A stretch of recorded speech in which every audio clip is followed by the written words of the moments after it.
dursu rabbi nu diseen mudisee ulama ifayyoota gara garaatiin nu bareechee handhuura dachii teennaa finfinne irratti sababa ilmaan keenna taasisee iddoo kana waliin nu qabe mee rabbii san galateeffannaa alhamdulillahi rabbil aalamiin.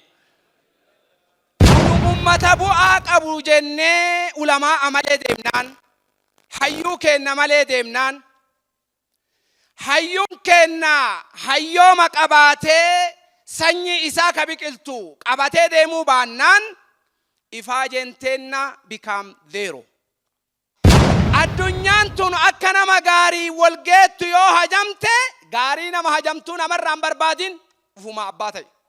irra hedduun nama ani jaalallee ergama rabbiiti wallahi rabbi wajjin laaqaasu ufi maal hojjetaa arta jennaan asiinillee gara maraa yoo laalan I am the supporter of the Jewish eenyuun jaalata ergama rabbii jaalata Allahu akbar ila action speak more than words. If you are the true lover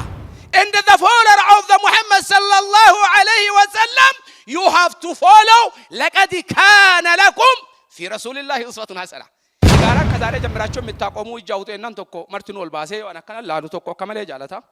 أكنا والقولي يو أشي قبائي وني عملان تيفتو بني ساقول أنت كتيم سيجارة أكو مستقبلي جلا وتام جنا والله يزنق زي راسو خجورو على سالفكم جري ما هو مال تهافي كتتنيف ورديني إسلامها جالتني